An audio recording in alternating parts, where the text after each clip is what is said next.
Hey guys, it's Jeremy here on Metal Music Meltdown, back with another video. What we have for today, guys, is another album review.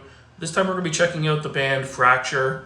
They're a one-man project based out of Toronto, Ontario, my hometown, Killer. The guy's name is Mike Binstead, and they're a thrash metal crossover band, like I said, formed in Toronto. We're going to be reviewing their latest release, just come out on July the 5th, called Chaos Alchemy. If you check out the album cover here beside me, it's fucking brutal, killer looking. Love the artwork, love the visuals, the color scheme, love the logo, love everything about it. And shout out to a subscriber of mine, Pete, who's a regular commenter, and we kind of discussed a lot of stuff on our channel.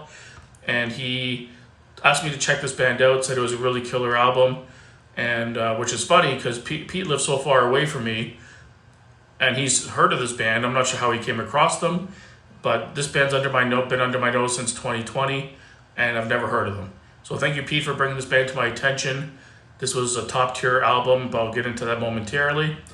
Like I said, this is their second full-length album, just released this year. They did have another album in 2021 entitled Cataclysmic Existence, and they had a couple EPs out as well. It doesn't really show here their exact formation date, but I'm assuming based on the release dates here, their demos were in 2020. So I'm assuming it was a project he started during probably during the pandemic, and he's put out 2 EPs and a bunch of singles and 2 full lengths. So again, Pete, thank you for bringing this to my attention, because by the end of this review, you'll understand why I thank you. I've got 10 tracks in total, guys, just over 38 minutes in length. Just a really killer thrash crossover album. It's got some doom elements in there as well. Not a weak track on the album. Everything is all killer, no filler. There's nothing I skipped. Every time I go through it, I'm trying to pick out tracks that are my standout tracks for the review, and it's almost impossible because every song is of equal quality and very top tier. The musicianship is really, really good. The riffs are all over the place in this album. He's got some really high tempo riffs, like machine gun riffs, and then he'll go something into this kind of mid-pace, kind of chunky, stink face kind of riff. But the transitions are so seamless. The songwriting is killer. The composition is impressive. The playing is amazing. Vocals sound really good. He's got that hardcore kind of vocal delivery, and kind of reminds me of Power Trip a lot. That might be one reason I really love this album. I'm a huge Power Trip fan. Nightmare Logic is one of my top 10 albums of all time, I should say. And this reminded me a lot of that. Similar vocal delivery as Riley. Not quite as angry, but very similar in style. I find the riffs in this to be similar, more simplistic but effective, like super heavy, crunchy, again, but in parts melodic. But comparing it to Power Trip, the riffs in this were a little bit more layered and had more dimension to them, and there's a lot more transitions. I found Power Trip, even though it was really simplistic riffs and songwriting, it was pretty mid-pace and crunchy all the way through, whereas Mike here brings you a lot of high-tempo stuff, and then he'll bring it down to a mid-tempo kind of riff, and then he'll bring up the intensity again. He does a lot of playing around with the tempos and to change up the music. Really killer stuff. And opening track, Salvation Mirage, killer opener. It kind of has everything in it. Opens up with a super intense riff, high energy, and then midway through the song it settles into this mid-paced crunchy riff with a lot of groove in it. Killer hardcore style vocals on this one. Just a banger of a track. It's perfect for a live act. Then the second track is the title track, Chaos Alchemy, another crossover thrash banger. This one had a little bit more groove in it, went more a little bit mid-pace in parts, and the groove is infectious, the riffs are infectious, and just heavy. It's just amazing. Going down the list here, Mutated Coincidence, the fourth track. I found that one to have a little bit more of a punky kind of feel to it. The vocal delivery was a little bit more stripped down and had more of a punk feel to it. That one had a little bit of a different vibe, but still killer. Just a little bit different. Drone, number 5, I felt had more of a very doomy, atmospheric, Very ominous kind of sounding. A lot of pinch harmonics in this, in parts of kind of squealing, kind of that's what I heard anyways. That really added to the atmosphere of the song. A lot of great layering of guitar melodies and crunchy riffs to kind of bring that atmosphere up, and then changing the tempos again.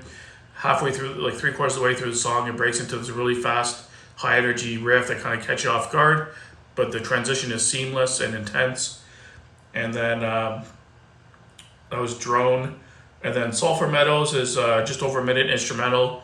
I'm not a big fan of these normally, but it's a nice little kind of break in the middle of the album to kind of bring in a nice little melodic passage, kind of take it down a notch, take a breather, and before you know it, you're into the next track, which is Street Shark. This is fucking crossover thrash banger definition.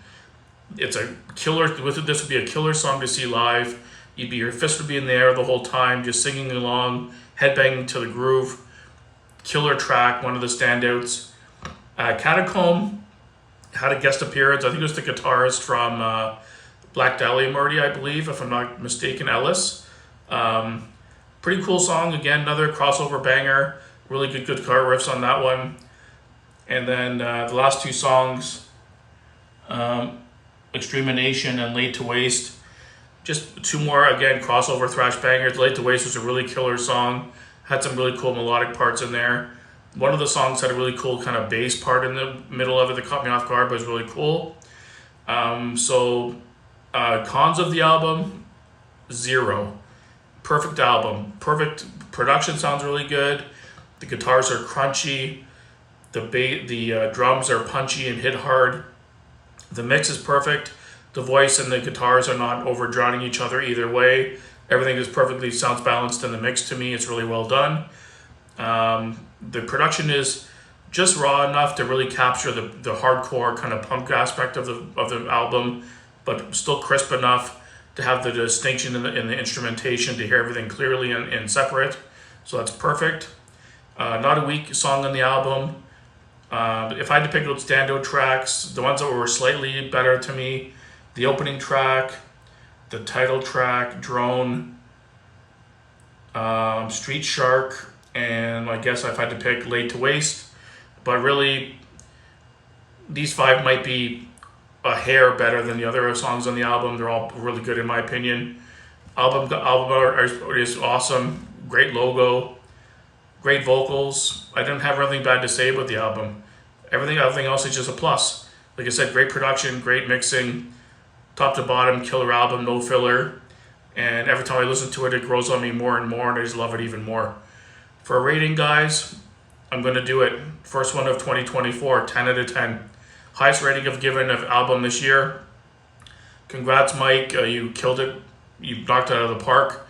And with that rating, I can comfortably say this might be my album of the year at this time. It might have overtaken the other album I previously had, which was Evergrey. So yeah, if this doesn't make my top 5, I'd be really shocked by the end of the year. If not number 1 or 2 at the least. It's that good, guys. You have to check this album out. Go over to their Bandcamp. He has a Bandcamp for Under Fracture. You can stream the album there. You can also purchase it from him to digitally download it. I'm hoping he puts out CDs for it at one point. That'd be great. I'm more of a physical media guy. And he also has merch on there, guys, so definitely head over there and buy a shirt. I'm going to pick up one myself. Hopefully he still has some in stock. I didn't buy one yet. But yeah, go over to his Bandcamp, support this guy. Another killer artist that deserves a lot of exposure and just credit. He does a killer job, and I love this album. So thanks for watching, guys. Let me know down below what you thought of the album. Please go check it out and support the band. Go over to their Bandcamp and buy some merch and buy the album. And until next time, guys, keep it metal.